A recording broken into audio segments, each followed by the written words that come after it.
Hola, muy buenas noches, días o tardes, dependiendo de dónde estén escuchando y viendo este video. Mi nombre es Richard Pinargote Rodríguez, soy médico imagenólogo, miembro de la Sociedad de Radiología y Diagnóstico por Imágenes de Manabí y también docente universitario de la Escuela de Medicina de la Universidad Laica Eloy Alfaro de Manabí. El propósito de estos videos tienen carácter de tipo informativo, ilustrativo y teniendo o llevando una vertiente de información de tipo académica, sin ningún tipo de sesgo, ni ideológico ni ningún otro tipo, y buscando que sea información contrastada y que pueda servirles a ustedes dentro de esta pandemia del COVID-19. Antes que nada, siempre nos solidarizamos con las personas que están padeciendo algún tipo de enfermedad, algún tipo de quebranto a su salud, muy en especial con aquellas personas que están padeciendo COVID-19 y que en algunos sitios de nuestro país, espero que no en otras partes del mundo, están siendo señaladas, estigmatizadas, sin entender muchas veces el resto de la ciudadanía que es un problema de tipo infeccioso y que puede llegar a tocar las puertas de nuestras casas en cualquier momento.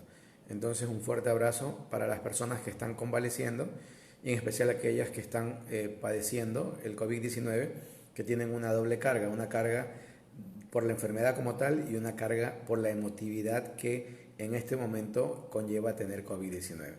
Igualmente, un abrazo muy fuerte a aquellas familias que han perdido un miembro por COVID-19 o por otra causa. Sentimos profundamente las pérdidas humanas, es muy lamentable aquello, y nuestra solidaridad para aquellas familias en estos momentos. La forma de llevar adelante estos videos es dando una estadística de lo que está ocurriendo a nivel local, nacional y obviamente a nivel mundial, y luego también hablando lo que hemos denominado como el rincón médico, tocando el tema de los bulos o de las fake news y hablando cosas positivas cuando las hay, que hoy día al menos sí hay uno.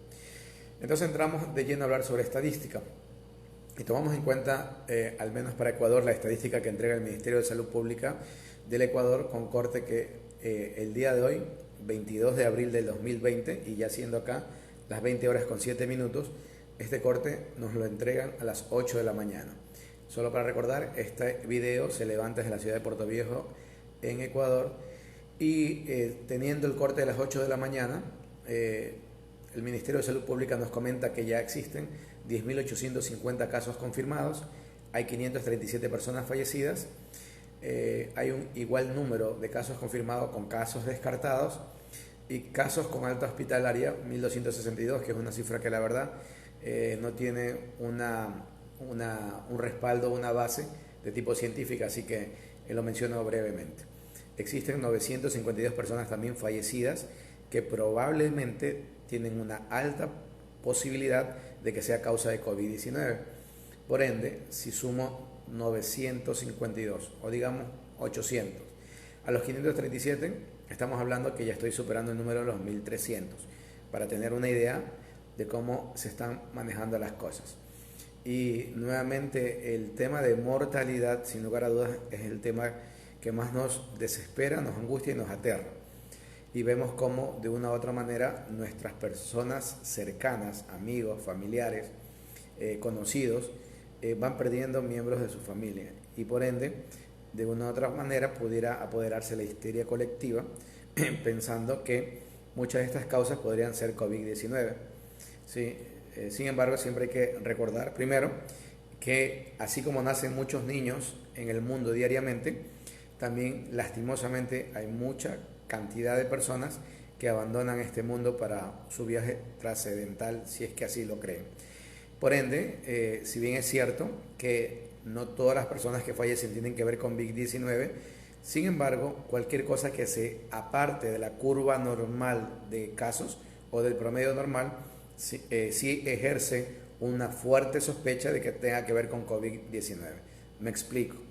Si normalmente en una población, localidad, ciudad, provincia e incluso país, el promedio de muertes que ocurren en una semana o en un mes, yo la conozco, ejemplo, si mueren en mi localidad 100 personas por mes, aproximadamente.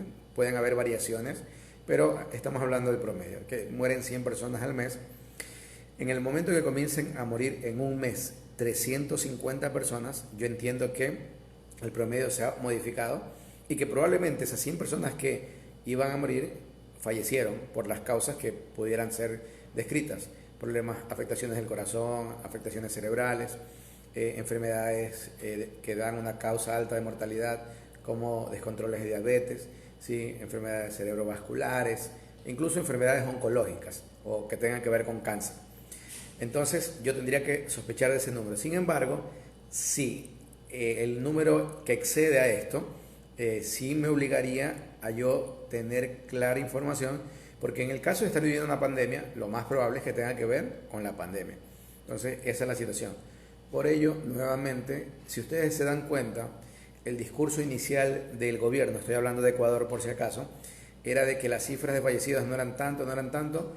Cuando la prensa internacional comenzó a hablar de lo que pasaba en Guayaquil, demostrado que eran videos reales, porque también recuerden que el gobierno intentó posicionar que se trataban de fake news, ¿sí? Cosa que les jugó una mala pasada, porque todos los medios de comunicación de afuera, porque los de acá, la verdad que poco o nada informaban, todos los medios de comunicación de afuera comenzaron a mostrar las noticias.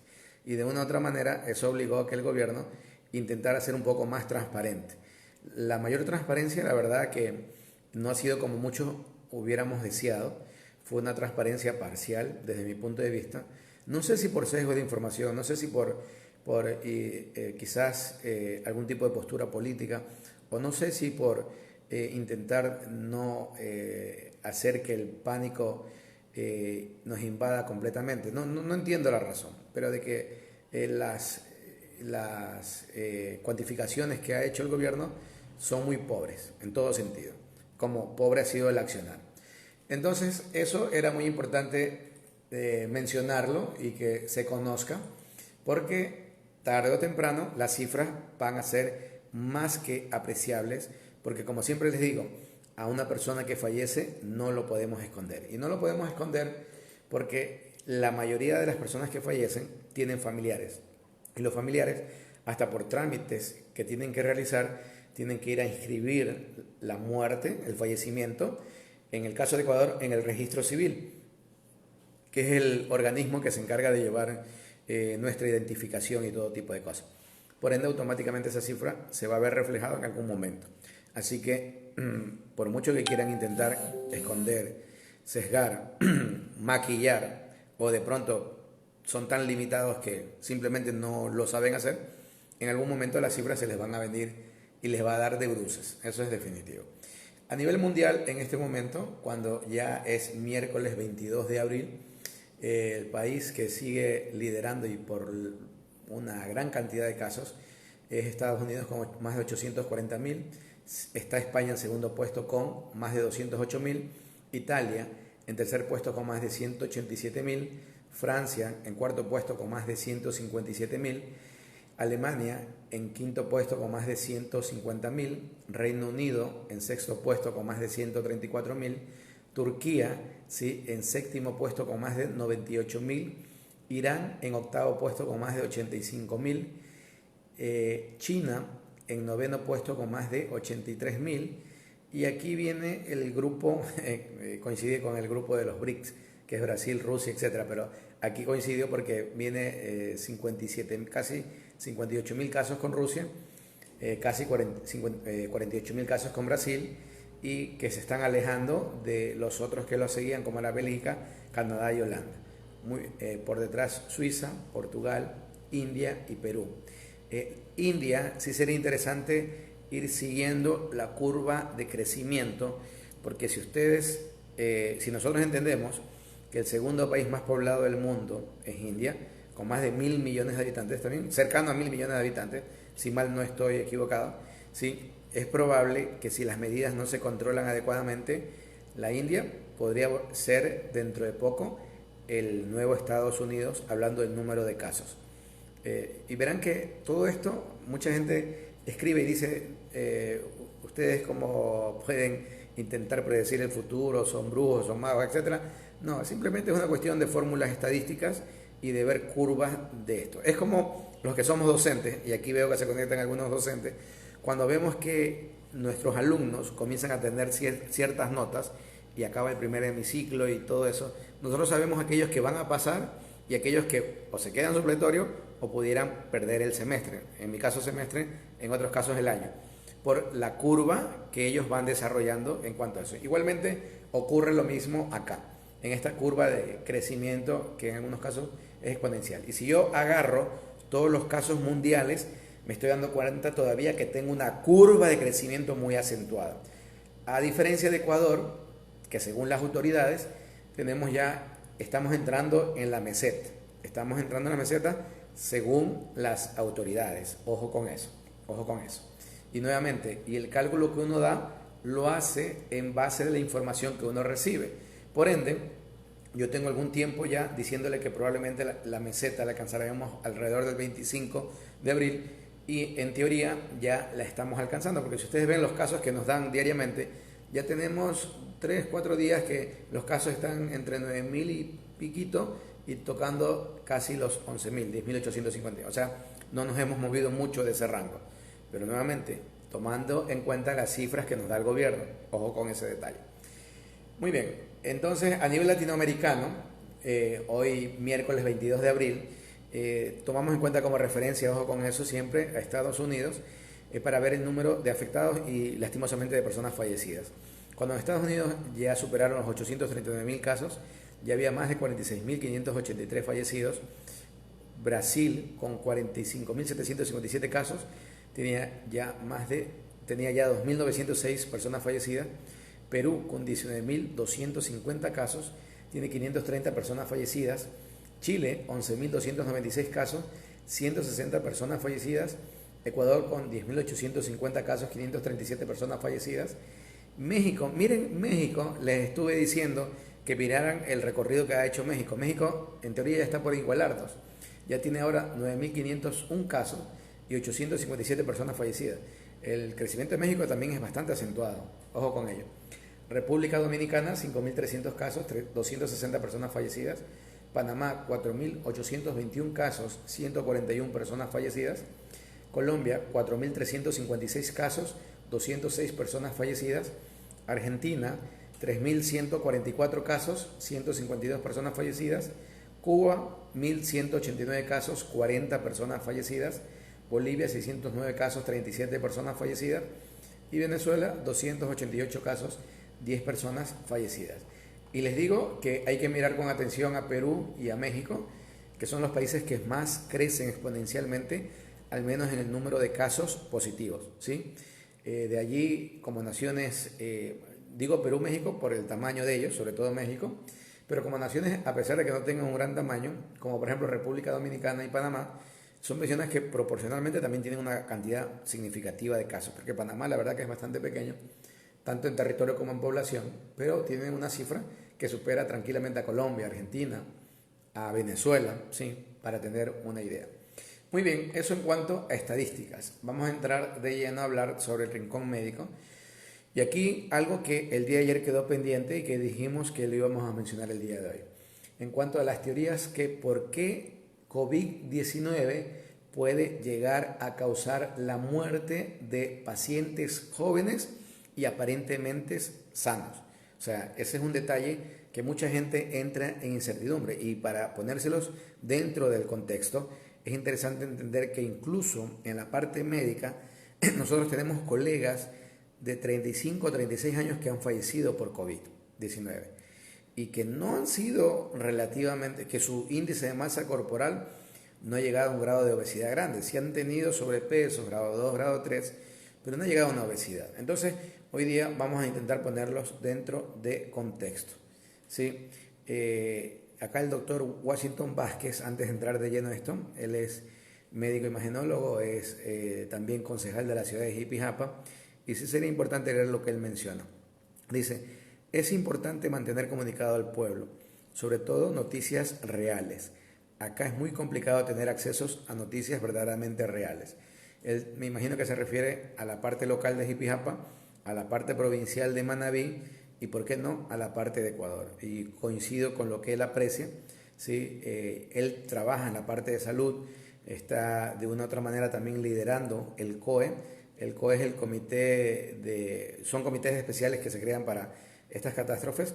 Entonces él maneja un COE local y obviamente que él, conociendo el sistema de salud, podría tener una idea de estadísticamente cómo son las cifras y cuán alejadas de la realidad se encuentran, ¿sí? Bueno, entramos de lleno al tema, las teorías por qué el COVID-19 puede llegar a causar muerte en pacientes jóvenes y aparentemente sanos. Y aquí nuevamente recordemos esta estadística del 80-20, que el 80% de las personas se van a contagiar, de las personas que se contagien, el 80% de ellas van a tener una sintomatología leve, e incluso dentro de ese porcentaje, dentro de las personas que se contagian, un 30% van a ser hasta asintomáticos, o sea, ni siquiera van a tener sintomatología. Entonces, el 80% de los contagiados experimentará síntomas leves que irán alrededor o similar a una gripe común, ¿sí? Incluso dentro de esto es el espectro de personas asintomáticas, que también es una cosa interesante. Hay quienes acabarán en un proceso neumónico y probablemente algunos de ellos conectados a un respirador de una unidad de cuidados intensivos, donde el pronóstico no siempre será el más optimista que uno desea. Los casos más críticos se dan generalmente en personas mayores o en condiciones de salud previas como hipertensión, diabetes, enfermedades coronarias, entre otras, ¿sí? Sin embargo, día a día se reportan casos fatales donde las víctimas son hombres y mujeres jóvenes aparentemente sanos, e incluso uno que otro por ahí que ha coincidido con el caso de algún niño, ¿sí? Muy bien, vamos entendiendo porque son algunas posibilidades que se pueden estar mezclando y llegando a esta situación. Entonces, ¿qué hipótesis se baraja en este tipo de pacientes que llegaron a fallecer no presentando necesariamente edad muy avanzada, no presentando comorbilidad como diabetes, hipertensión, obesidad, etcétera, ¿sí? Y aparentemente gente joven sana y que pudieron tener este desenlace? Ojo que al menos estadísticamente este grupo no es significativo, hablando desde el punto de vista estadístico. Desde el punto de vista humano es muy significativo porque la verdad que la muerte de cualquier persona duele, de una persona joven más, y si se trata de un niño es un dolor indescriptible. En virtud de ello, una de las primeras hipótesis que se maneja se denomina la hipótesis genética.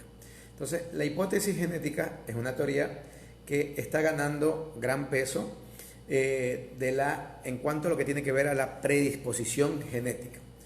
Esta se basa en una idea que muestra las propias y especiales particularidades genéticas que podrían influir para que la virulencia, o sea, lo agresivo que puede llegar a ser el virus, afecte a nuestro cuerpo. En ese sentido, no es un postulado nuevo, al menos para muchas enfermedades. Sí, incluso hay estudios con mellizos y gemelos, ¿sí? O sea, mellizos y gemelos. Para entenderlo, nosotros en medicina denominamos a los mellizos gemelos que se parecen, que son idénticos, como monocigóticos, que se originan de un solo gameto. Y los que son diferentes, que incluso puede ser hombre y mujer, disigóticos, o sea, dos óvulos diferentes se fecundaron y crearon a dos personas diferentes. Entonces, en esa característica, tanto mellizos como gemelos, sabemos que la susceptibilidad a las grandes enfermedades infecciosas en el mundo, como incluso la tuberculosis, la hepatitis, la malaria, varía en parte según la característica genética. Nuevamente entendamos esto, significa que cada persona ya tiene una predisposición para ser más fácil o susceptible a enfermarse de cierta forma que otras. Incluso eso aplicado en la parte de lo que tiene que ver con gemelos o mellizos. Es más, cuando yo he estado trabajando mucho tiempo en un hospital oncológico, y nosotros en el hospital oncológico siempre tenemos un criterio con lo que respecta al cáncer. Nosotros mencionamos el cáncer y decimos que es una enfermedad multifactorial. ¿Qué significa eso? Que muchas cosas, que muchos factores influyen para que aparezca o para que se exprese. Porque de pronto incluso ya pudiera estar alteración genética, pero se necesitó de la pequeña pinchadita del pequeño empujoncito para que se expresara, ¿sí? Y el ejemplo que dábamos era el siguiente. Digamos que yo separo a mellizos idénticos de el momento que nacen. Y como hay una película que hay dos mellizas que se separan y el papá y la mamá se llevan a una y se encuentran en un campamento. Pues bueno, más o menos asumamos algo parecido. Separo yo a dos mellizos y cada uno se va a vivir a países diferentes, ¿sí? Con costumbres diferentes, con alimentación diferente, expuestos a trabajos diferentes, etc. Y de pronto yo me doy cuenta que uno de ellos expresa un tipo de cáncer y el otro no. Entonces ahí me doy cuenta que a pesar de que genéticamente, ¿sí?, ellos expresaban la posibilidad de padecer algo, pero lo multifactorial de todo originó que en uno se exprese y en el otro no. Entonces, esta hipótesis genética está tomando mucha relación en el sentido de aquellos pacientes jóvenes aparentemente sanos que pudieron tener un desarrollo del COVID-19 muy acentuado y pudieron llegar a la muerte incluso. La gran mayoría de las personas expuestas al virus no se enferma de gravedad, pero una pequeña minoría con una única mutación genética desarrolla, por ejemplo, encefalitis herpética, ¿sí?, que es una inflamación del cerebro que puede ser fatal. Estoy hablando entre algunos otros ejemplos, ¿no? Entonces, una mutación similar podría aplicarse en los casos severos del COVID-19 en gente joven, ¿sí? Un gen de particular interés es el que codifica el receptor ACE2, que es la enzima convertidora de angiotensina 2 y es la proteína de superficie celular. Y recuerden que se habla de que esta podría ser una de las llaves importantes para que el virus entre. O sea, dentro de la superficie celular, dentro de cada célula, existen, ¿sí?, diferentes receptores que sirven para diferentes cosas. Entonces, uno de esos receptores que están ubicados, sobre todo a nivel alveolar, del saco alveolar, ¿sí?, en células específicas, tiene la capacidad de que el virus se atrape allí y pueda entrar fácilmente a la parte celular y poder replicarse en su interior. Entonces, puede haber esta gente que siendo joven se infectó y expresó el problema y pudo llegar a fallecer, una pequeña alteración en cuanto a la expresión del receptor. Y la verdad que suena bastante lógico lo que se comenta allí, y por ello es que pudiera darse esto, ¿no? Verán que en la medicina, y eso siempre también lo ratificamos, el 1 más 1 no siempre es 3. Y lo digo de esa manera para que sepan que puede ser tan inverosímil las cosas que se dan. Y el COVID-19 nos ha demostrado y nos ha golpeado con una cachetada grandota en el sentido de que muchas cosas se modifican, cambian. Y una de ellas las voy a hablar cuando hablemos de bulos. Sí, muy bien. Otra cosa que se comenta también dentro de hipótesis es el cromosoma X. Recuerden que los hombres somos de cromosomas XY, las mujeres son de cromosomas XX, ¿sí? Entonces, el hecho de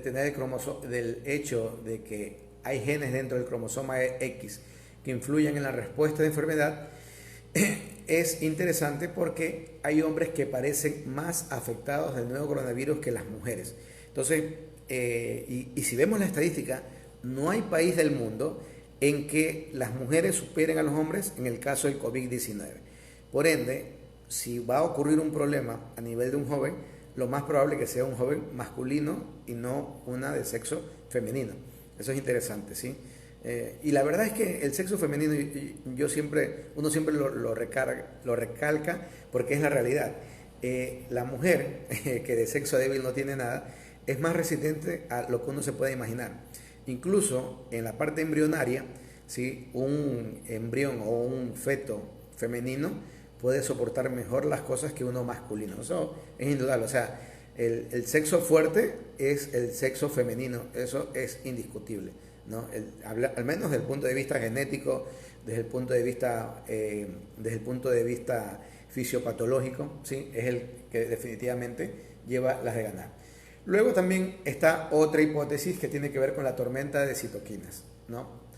La tormenta de citoquinas se produce y es uno de los desencadenantes que esta respuesta inflamatoria descontrolada pudiera llevar a posibilidades muy acentuadas de daños a nivel pulmonar e incluso daños en otros órganos como corazón, riñón, en fin. Entonces, esta respuesta de citoquinas es variable de persona a persona, incluso hasta en la edad.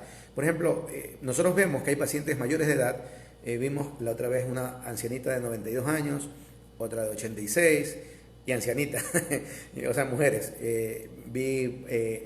Acá en mi tierra, acá en Manabí, tenemos ya una persona de 67 años que superó el COVID, pero hombre, y eso fue lo asombroso, por la edad y por hombre. Entonces vemos que probablemente cada uno desarrolla una respuesta que puede ser mejor modulada que otros. Entonces la tormenta de citoquinas es otra teoría dentro de esto. Luego también está la posibilidad de exposición a otros coronavirus. ¿Qué significa eso? Que sin lugar a dudas no sabemos a ciencia cierta, digo sin lugar a dudas, pero no sabemos a ciencia cierta, pero no sabemos a ciencia cierta si el haberse infectado previamente con este resfriado común, ¿sí?, que obviamente no es tan severo como el COVID-19, puede hacerte más inmune o todo lo contrario, más hipersensible. Porque recuerden que hay más de unos 6 coronavirus identificados, hay más, o sea, el SARS-CoV-2 es uno de tantos coronavirus que vemos que pueden afectar a los humanos. E incluso el SARS, la primera epidemia del SARS, también fue originado u ocasionado por un coronavirus muy similar al de ahora, pero no tenía las consecuencias ni tuvo los problemas que está teniendo el de ahora. Entonces, el hecho de que tú te hayas infectado previamente con un cuadro gripal, no sabemos si puede hacer que te defiendas mejor o todo lo contrario, tengas una susceptibilidad mayor a desarrollar todo lo que estamos manifestando. Luego tenemos la famosísima carga viral, ¿sí? La carga viral en el momento de la exposición al virus. Sabemos por estudios llevados a cabo en China que quienes cuidan de pacientes con COVID-19 son más susceptibles que otros porque probablemente están más expuestos al virus todos los días, todo el día, durante sus horas de trabajo. Sí, pero lo que no sabemos si eso es por la cantidad absoluta de virus a la que están expuestos o por el número de encuentros que han tenido con este, ¿sí? O sea, estoy yo en una habitación con una persona contagiada y lo más probable es que en algún otro momento me descuide y tenga la posibilidad de que entre el virus. Y probablemente puede que entre una carga viral, pero también puede ser porque yo cada vez tengo que entrar a la habitación para cuidar a la persona y cada vez me expongo más, me expongo más, me expongo más. Entonces también entra dentro de la posibilidad a lo que respecta a la carga viral. En ese sentido también, y más allá del huésped, la gravedad de la enfermedad podría depender no solo del huésped, sino también del virus mismo, ¿sí? Señalan algunos expertos. Los virus están en mutación constante y es posible que haya una cepa ligeramente más virulenta que otra, aunque esto no se ha podido determinar ni se ha podido concretar como tal, a buena hora. Pero existe el análisis. Si a alguien le interesa más este artículo, apareció en la BBC en español, en la parte de ciencia, y ahí podrían leerlo con detenimiento. Pero a mí me pareció interesante poderlo expresar. Así también como de interesante, el día de ayer que preguntaron, y déjenme tomar en cuenta esa pregunta, porque tengo que hilvanar algo. A ver, acá estamos. Aquí está. Marcelo Sánchez, el día de ayer preguntó, ¿pacientes recuperados pueden infectarse o infectar nuevamente? Entonces, en virtud de ello, hay una presentación bastante agradable que habla sobre cuál es el riesgo de reinfección por coronavirus SARS-CoV tipo 2. Entonces, los mensajes claves son los siguientes. En este momento no existen suficientes pruebas para afirmar que sea posible la reinfección del SARS-CoV-2, o sea, el COVID-19, pero continuamente se están generando nuevos datos y esta información puede cambiar en el futuro. Pero al menos ahora, o por decirlo de otra manera, en teoría, se entendiera que no. Los datos indirectos disponibles de otros coronavirus y de modelos animales sugieren que es plausible esperar la generación de inmunidad, al menos a corto plazo, tras la recuperación del SARS-CoV-2. O sea, en teoría estaría protegido, sobre todo por la respuesta inmune, lo que tiene que ver con la inmunoglobulina G. Se han descrito algunos casos de pacientes que han tenido nuevamente un resultado positivo, eso es diferente por si acaso, a SARS-CoV-2 tras ser dado de alta. Pero es probable que exista lo siguiente, haya un error en la toma de muestra o en algunos casos a una recuperación prolongada, aunque asintomática, con posibilidad de oscilación del virus. En ese contexto sí es importante mencionar lo siguiente. Cuando una persona se la considera ya superada el problema, tenemos que entender que este paciente ya desde el punto de vista clínico e incluso imagenológico, o sea, mediante estudios de tomografía o RX, ¿sí? Pero sobre todo mediante una prueba por hisopado para ver la reacción de la cadena de la polimerasa, me da negativo y en 24 horas me vuelve a dar negativo, ¿sí? Entonces, en ese caso, yo considero que el paciente está curado. Pero ¿qué ocurre? Que aparentemente en algunos pacientes es probable que cuando se le tomó la muestra para el COVID-19 se hizo una mala toma de muestra. Y por ende, si yo hice una mala toma de muestra, ¿sí? Automáticamente esa prueba me va a dar negativo. Será un falso negativo, pero me va a dar negativo. Entonces, no es tanto que el paciente ya estaba negativo, sino que la prueba fue mal tomada. Entonces, por eso dice mal toma de muestra. O de pronto, el momento que yo hice el análisis, ¿sí? No coincidía con un levantamiento de la respuesta como tal. Entonces, son algunas cosas. Lo que sí es certero nuevamente es lo que manifestamos, que al menos hasta ahora no existe suficientes pruebas para afirmar que haya una posible reinfección, ¿sí? Esto era en contestación a Marcelo Sánchez, que el día de ayer lo había preguntado. Listo. Bueno, el día de hoy yo he publicado antes de entrar aquí en este conversatorio, bueno, en este monólogo realmente, entré y publiqué un artículo bastante agradable que salió en elpaís.com sobre el coronavirus, y así es la lucha entre el sistema inmune y el coronavirus. Sobre todo para los estudiantes de medicina, deberían leerlo porque está buenísimo, deberían leerlo y de paso comenzar a entrar más de lleno a la cátedra de inmunología, incluso algo de genética, que nunca está de más. Muy bien, voy a entrar al segmento de los bulos y voy a entrar con el primer bulo, que ya lo habíamos hablado y lo habíamos descartado algunas veces, de lo que tiene que ver con el hidróxido de cloro y este personaje alemán que habla español y que lo comenta que podría servir y que igual si existe un gobierno que quiere invertir en ello, no va a perder nada porque incluso la fórmula es barata y van a ganar mucho. Perfecto, todo lo que diga. Nosotros ya lo habíamos mencionado que era un bulo porque aquella persona no tiene una presentación de estudios valederos, verdaderos y científicamente comprobables. Entonces, cualquier otra cosa es especulación. Yo siempre tengo una pimienta en la mano, pero es para poner estos ejemplos. Entonces, yo les decía a manera de ejemplo, si yo tengo 10 personas que les comienzo a dar pimienta porque están con COVID-19, lo más probable es que 8 de ellas se me recuperen, pero por estadística, o sea, porque yo sé que el 80% va a tener un cuadro leve y se va a recuperar. Y lo más probable es que estos dos no se recuperen y tengan complicaciones, y al menos uno muy feas complicaciones. Entonces, en primer análisis yo diré, perfecto, la pimienta me sirve para tratar al COVID-19. Y comienzo a poner mi bulo y dice, pero yo traté a tantas personas y demostré fehacientemente que el 80% de ellas se curaron. Claro, eso es el empirismo, porque yo intento relacionar un acontecimiento fortuito o casuístico con algo que debería llevar una connotación científica. Entonces, es netamente empirismo y eso no se debe aplicar ni se debería aplicar en nada. Entonces, ¿cómo yo debería comprobar que la pimienta, ojo que es un ejemplo para los que recién se conectan, cómo yo podría comprobar que la pimienta es efectiva? Pues bueno, yo agarro 100 personas contagiadas de un lado, 100 personas contagiadas de otro lado, y a y a un grupo de 100 les doy pimienta y al otro no. Si veo que el grupo que le di pimienta y nada más versus el grupo que no le di nada, significativamente, si demuestra que hay una diferencia entre la gente que se recupera, digo, ahí comienza a haber una información de que esto sí podría ser efectivo en ese momento. Y de ahí tendría que profundizar en estudios, luego tendría que ir a la biología molecular, en fin, un montón de cosas. Pero mientras tanto no. Entonces, con el hidróxido de cloro ha pasado lo mismo. Pero ahora, ¿qué vengo a traerles?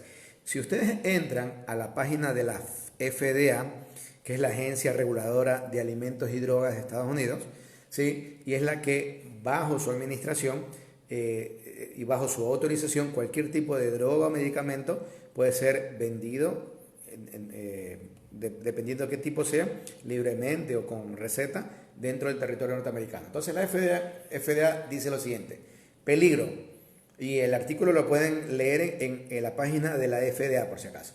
Peligro. No beba la solución mineral milagrosa o productos similares. Si está tomando la solución mineral milagrosa o maestro, como se llama en inglés, porque viene de Miracle Mineral Solution, ¿sí? U otros productos, mi inglés es desastroso, así que no se burlen, u otros productos hechos a base de clorito de sodio, deje de hacerlo de inmediato. La Administración de Alimentos y Medicamentos de los Estados Unidos, FDA, ha recibido muchas denuncias indicando que esos productos a la venta en líneas como tratamientos han enfermado a los consumidores. La FDA advirtió por primera vez a los consumidores sobre estos productos ya en el 2010, pero muchos distribuidores independientes los siguen promoviendo en las redes sociales y vendiendo en línea. La agencia insta del modo más apremiante a los consumidores a no comprar ni usar estos productos. Encima, este suplemento mineral milagroso, el hipoclorito de sodio, el hidróxido de cloro, en fin, todo este tipo de cosas, ¿sí? Son elementos, incluso el dióxido de cloro que hemos mencionado, que de una u otra manera, al yo utilizarlos normalmente, como por ejemplo en el tratamiento de la purificación de aguas, que ayudan a producir ciertas cosas como blanquear el agua, y me sirven para eso específicamente, el intentar dárselo a un individuo, lo que voy a conseguir es producirle totalmente un proceso de intoxicación y hasta enfermarlos. Entonces hay que tener mucho cuidado con ello, y nuevamente les digo, estas soluciones milagrosas causan reacciones graves, muy graves. Y lo mismo se aplica para cualquier de los productos que venden sin una revisión bibliográfica, sin un estudio científico serio y que vemos por cualquier lado. Entonces, eso va para cualquier tipo de cosas, porque vean que en las redes sociales publican el doctor X descubrió producto Y y este ha demostrado que va muy bien contra este. Y comienza la gente crédula a comprar el producto. En esta época, donde cualquier centavo de dinero es más que útil, yo les sugiero no gastar dinero en ese tipo de cosas, que a la larga, encima de que no les va a beneficiar, los puede perjudicar. Y dicho esto, el segmento de bulos, nuevamente, desde el día de ayer a hoy han comenzado a circular un sinnúmero de artículos que tienen que ver con la hidroxicloroquina, la cloroquina, en relación que se está demostrando que más podría estar causando perjuicios que beneficios. Ojo con esto. Tienen que tener mucho cuidado porque al menos los últimos artículos médicos indican que la cloroquina no estaría ayudando de la manera que se pensaba inicialmente. Entonces, la gente que esté considerando tomar hidroxicloroquina, ¿sí?, de una forma empírica, no lo haga primero por el empirismo, segundo, por las afectaciones cardíacas y de otra índole, y tercero, porque está demostrándose, ¿sí?, mediante estudios, que no tendría el beneficio que se había mencionado inicialmente. Miren cómo el COVID-19 diariamente modifica todo, así que atención y cuidado con ello. Muy bien, entre las cosas positivas, al menos acá en la ciudad de Puerto Viejo el día de hoy, el municipio de Puerto Viejo, acá en mi ciudad, hay una costumbre, no sé si buena o mala, pero hay unos triciclos, o sea, unas bicicletas de 3 ruedas, donde cierta gente vende productos, legumbres, verduras, incluso pescados, ¿sí?, mariscos, entre otras cosas. Entonces, el municipio de Puerto Viejo ha hecho lo que se denomina mi carreta en tu barrio. O sea, los ha aglutinado, los ha educado y está haciendo todas las medidas para que ellos puedan llevar esos productos y venderlos en los barrios a un precio establecido, que no atente contra la economía, y de ahí tener una nueva forma de poder adquirir productos frescos y de buen semblante, porque los traen directamente del mercado y todo. Y se evita uno también de trasladarse con el riesgo y todos los problemas que pudieran ocurrir. Entonces, me parece una idea bastante sensata y certera. Igualmente, el municipio de Manta, desde el día de ayer, en conjunto con la Universidad Laica de Alfaro, han habilitado, ¿sí?, un lugar donde antes funcionaba o iba a funcionar un policlínico universitario para tener camillas para atender pacientes por COVID-19. Es una iniciativa plausible, una iniciativa de ejemplo, una iniciativa que va muy bien. Todo este tipo de cosas de verdad hay que aplaudirlas también. igual como el municipio de Quito, que pudo traer pruebas directamente, ¿sí?, para la ciudad. Si mal no estoy entendido, son 10.000 pruebas que han traído, una cifra bastante agradable. Miren que nosotros, todo el país ha hecho 30.000, ¿sí? Entonces, si estoy errado, pueden escribir, no hay ningún problema. Muy bien, entonces esa es la información que teníamos para el día de hoy y que me pareció bastante oportuno todo ello. Ahora voy a entrar a este segmentito que damos paso a la participación de ustedes, sea como opinión, sea como comentario, sea como pregunta, sea como sugerencia. En fin, todo es permitido, menos las palabras soeces que agravien o que puedan lastimar, obviamente, ¿no? Entonces me voy a poner un poquito más cómodo si pudiera entrar esta situación. Vamos a leer acá estos comentarios. Marcela Cristina Escudero dice, desde Argentina, siguiéndolo como siempre, Dios lo proteja y lo bendiga. Saludos a Argentina. Veo que las cifras que manejan en Argentina, pese a todo, están bastante controladas, ¿eh? Dios quiera que sigan así, porque la verdad, si se mantiene de esa manera, ¿sí?, y la gente, en Argentina y como en todos lados, hay gente que es muy escrupulosa, lleva las cosas en orden, etcétera, pero también están los desadaptados, en todas partes hay, o sea, incluso hasta en la familia de uno, está la oveja negra, está la oveja rosada, la oveja azul, la oveja blanca, todas las ovejas, o sea, hay de todo. Eso es lo multitecno que hay en la familia. Pero en el caso de Argentina, las cifras se manejan bastante simpáticas, dentro de lo feo, por supuesto, ¿no? Entonces, esperemos que las cosas sigan así. Un abrazo fuerte a Argentina. Guacho Muñoz manda saludos. Saludos. Diana Mera manda buenas noches. Bachita Soraya Quiroz dice, interesante información. Gracias, Bachita. El doctor Washington Vázquez comentó lo que les había manifestado, ¿sí? Félix Cedeño Vélez, desde el Carmen, nos dice, pero en estos días seguro se dispara el número de contagiados en Ecuador. Recordemos la cantidad de exámenes represados que según el ministro de Salud se realizan estos días.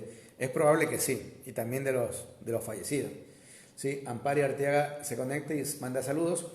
José Roberto Rodríguez Lord dice, saludos, maestro. Mientras nosotros no sepamos datos reales, no sabremos hasta cuándo estaremos en la meseta, tomando en cuenta que el 25 estaríamos en la misma. Sí, es verdad, es muy cierto. Y solo por comentario, miren que China, el confinamiento de China fue de 70 días, por si acaso, solo para que tengan una idea, ¿no?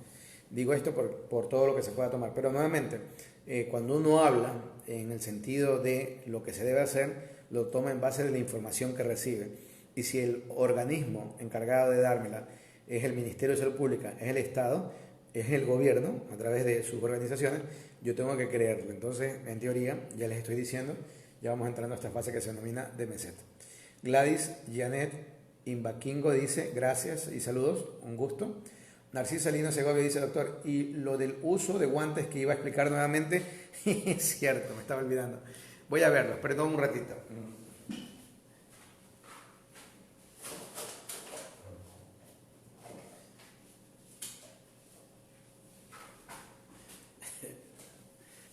Mil disculpas. Entonces, aquí tengo un par de guantes desechables, me voy a sacar este reloj para hacer esta prueba, y el anillo, ¿qué es lo que normalmente utilizo, ¿no? Sí, y sería conveniente que no se pongan anillos ni nada porque puede dañar el guante. Entonces, cuando uno se lo va a poner, nosotros en la parte médica, los guantes los guantes quirúrgicos o que son estériles, vienen con este doblez, de esta manera. Entonces, los que vienen con ese doblez, y estos no son quirúrgicos por si acaso, pero solo para hacer el ejemplo. Entonces, nosotros agarrábamos de este lugar, del doblez, y introducíamos la mano que nosotros utilizamos normalmente. Que en mi caso, yo como soy diestro, la derecha, ¿no? Entonces, ya con esta mano, yo ya, que en teoría ya tengo el guante, ya puedo manipular el otro guante. Entonces, como venía con el doblez, entonces yo agarraba por los dedos, ¿sí?, al guante, aquí, y me servía esto de empate para poderme colocar el guante. Lo puse al revés, espérense un segundito. Es que no lo hice viendo, ahí sí. Tengo aquí, siempre recordar y ver el pulgar bien, ¿no?, dónde lo coloco. Entonces aquí tengo, y ya con esto me lo puedo poner fácilmente. Entonces, cuando ya tengo el guante colocado, ¿sí?, verán que con el guante, nuevamente, cuando yo tengo el guante, lo que no debo hacer es tocarme la cara para nada, porque se supone que yo estoy tratando de protegerme las manos, porque no tengo agua cerca, porque no tengo alcohol, etcétera. Entonces, pero esto, tocando cualquier cosa ya se contamina automáticamente. Entonces lo que no puedo hacer es agarrarme, ¿sí? Tocarme la cara, tocarme la ropa, agarrar el celular, porque en el momento que lo agarro lo contamino, eso hay que entender clarísimo. Entonces asumamos que yo respeté todas las normas, agarré el guante, hice lo que tenía que hacer y me voy a retirar el guante. Entonces lo primero que tengo que hacer es retirarme un guante. ¿Y cómo lo hago? Desde la parte interna del guante lo halo y lo dejo que se vaya. Y lo dejo que se vaya. Entonces acá hago un puñito, ¿sí? Con lo que retiré. Y haciendo el puñito, miren lo que hago con el dedo. Lo introduzco dentro del guante, allí, y lo halo de esta manera. Entonces cuando ya lo halo de esta manera, ya esto lo puedo agarrar y botar en el lugar correspondiente, ¿no? Entonces ahí las manos al menos no se han contaminado como yo esperaba. Así que esa situación con los guantes. Pero desde mi punto de vista, nosotros podemos obviar los guantes si disponemos de alcohol gel a más del 70% y lo cargamos con nosotros y cada vez que toque algo, alcohol gel nuevamente. Toco algo, alcohol gel. Porque uno inconscientemente, aunque tú no quieras, si tú no usas, estás con mascarilla, pero si tú no usas los lentes, ¿sí? Uno inconscientemente se va a tocar la cara. Inconsciente, o sea, estás que hablas, que miras volar a un pajarito y de repente está y ni te diste cuenta. Y después, ¿por qué me contagié? O sea, son las cosas que pueden ocurrir. Entonces, gracias Narcisa Lino por recordarme. ¿Sí? La verdad que la memoria es frágil, honestamente. Pero gracias. Muy bien, Diana Mera, Gladys Areña se han unido. Rosita María Sá se ha unido y dice buenas noches. Con lo conocido hasta ahora del coronavirus, utilizando una higiene en general, más la utilización de hipoclorito y jabón, ¿se puede tratar de manera eficaz? ¿Por qué ha sido tan difícil encontrar el tratamiento igualmente eficaz? Claro, con esas medidas lo que yo voy a evitar es contagiarme, que es lo primero que hay que hacer. Entonces, evitando contagiarme, lo hago con el lavado de manos, distanciamiento social y el aislamiento, o sea, la cuarentena. Esas son las tres vacunas que tengo, las tres que funcionan como una sola vacuna, que lo tengo ahora. Entonces, haciendo de esa manera, yo puedo garantizar no contagiarme. ¿Ya? Y obviamente las limpiezas de las cosas en general con lo que usted ha manifestado. Pero lo que yo busco es no contagiarme. Porque una vez contagiado, tampoco es que quiero que el resto de gente se contagie. Eso sería lo más inhumano y lo más detestable que una persona que sepa que está contagiada intente contagiar a otro. No sé. Pero bueno, en la cabeza de cada quien hay tantas cosas. Así que sí, con esas medidas nosotros evitaríamos contagiarnos. Pero no es un tratamiento. Es simplemente prevenir algo, que es lo que se busca. Marta Lisset Santana Mendoza se ha unido. La señora Diana Mera dice, buenas noches. Usted dijo anoche que estaban haciendo mal las pruebas, que solo estaban haciendo IgG y otro examen que también lo tiene que hacer junto con el primero, que era la que es IgM realmente. Bueno, no sé si escribí lo correcto, espero. Corrija y lo vuelvo a explicar, por favor. No, lo que yo decía, que las pruebas rápidas, hay unas que identifican, ¿sí?, lo que son anticuerpos, como el anticuerpo IgM e IgG. Entonces, esas pruebas son las que yo tengo que comprar o utilizar cuando yo veo la identificación, porque esas pruebas me ofrecen a mí la posibilidad de entender si yo estoy recién contagiado produciendo anticuerpos, porque recién contagiado puede haber estado desde antes, recién contagiado produciendo anticuerpos si la IgM está marcada, o si yo ya pasé ese periodo y probablemente estoy en el periodo de la respuesta inmune de memoria, que es cuando solo se marca la IgG. Entonces, si yo me comprara unas pruebas de COVID-19 que solo marca IgG y solo IgG, esa prueba solo me dirá si tuve o si no he tenido, nada más. Por lo tanto, no me sirve, ¿sí?, por muy económica o barata que sea. Me sirve aquellas que me marcan IgM e IgG, de las pruebas rápidas. Muy bien, espero que haya servido la explicación, señora Diana Mera. Si no, me escribe con toda confianza. Fabricio Rodríguez Guerrero se ha unido, Walter Quispe también, la doctora Katiuska Yadira Quijije Cuenca también y Guacho Muñoz también. Saludos a todos ellos. Voy viendo acá si algo queda en el tintero, que pudiera ser el caso. ¿Sí? Alguien me escribe por interno, yo soy la oveja negra. No sé en qué sentido. Bueno, y me felicitan por la clase de inglés, no, por eso sí acuso, mi pronunciación es pésima, ¿eh? Así que, pero bueno, disculparán. Muy bien, ¿qué más queda acá pendiente? bueno, no queda nada más pendiente. Gladys Janet Imbaquingo manda saludos a ella. Y creo que es todo por acá. Entonces, como siempre, no queda más que agradecer la confianza, agradecer la posibilidad que tienen de conectarse.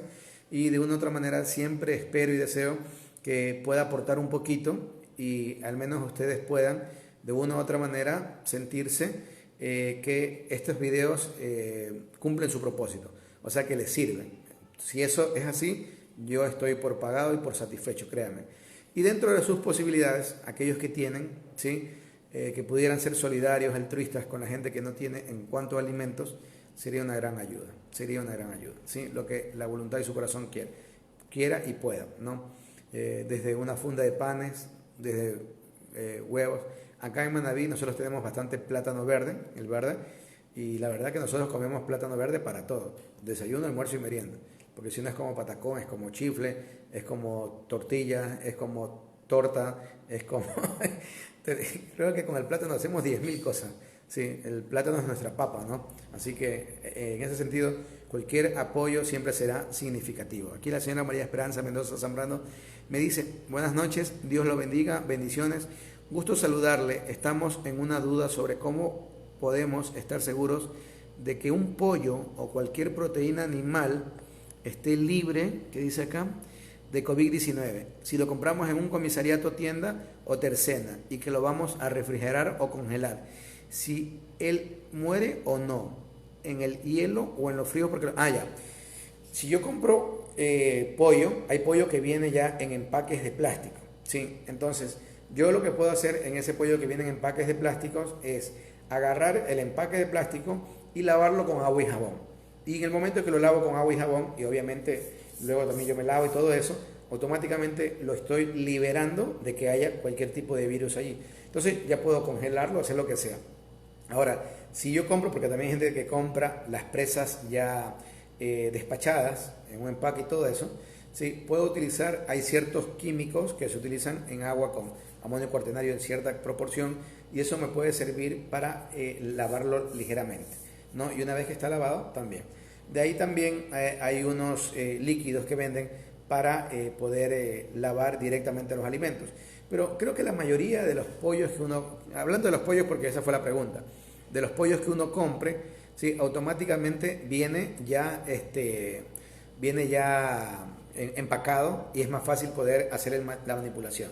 En el peor de los casos, si consideras aún que aún no es efectivo, lo lavas y todo eso en el empaque con agua y jabón, agua y detergente, ¿sí? Y luego de eso, si quieres, lo sacas de ese empaque, lo colocas en un tupper, en alguna de esas cosas, y lo pones a congelar. Son alternativas, ¿no? Y obviamente ya cuando el producto se va a consumir, el calor, los productos que se cocinan mucho tiempo, obviamente ahí, aunque haya quedado un pequeño virus por ahí medio latente, seguro que va a perecer, ¿no? Porque el calor cocinado en los alimentos lo haría imposible que sobreviva. Entonces era lo que estaba preguntando acá. Creo que algo más preguntaba. No, era eso. Y acá el doctor Jorge Elías Chanalata se conecta y manda saludos, un abrazo fuerte, un gran sentimiento de solidaridad a él y a todas las personas que de una u otra manera lo necesitan. Bueno, sin más comentarios y agradeciendo siempre la presencia y esperando que dentro de las posibilidades, cada noche con sus familias, con las personas que comparten la cuarentena, puedan llevarlo de la mejor manera y que el día de mañana tengan actividades que hacer y que de una u otra manera el gobierno sea más sensitivo con nuestros problemas. De una u otra manera que el gobierno se dé cuenta que la situación económica, ¿sí?, nos está golpeando muy fuerte, nos está golpeando por todos lados y no va a haber cuarentena que se sostenga a un pueblo que tenga hambre, que tenga problemas de esa índole. Así que gobernantes, por favor, sean un poquito más sensibles, sean más sensitivos con lo que ocurre y por favor, los que más tengan son los que más tienen que aportar para esto, no las personas que menos tienen. Eso es un absurdo, es una estupidez, ¿sí? Dicho esto, espero que descansen. Muchos abrazos virtuales serían y buenas vibras para todos. Cuídense y si Dios lo permite, el día de mañana estaremos por acá. Chao.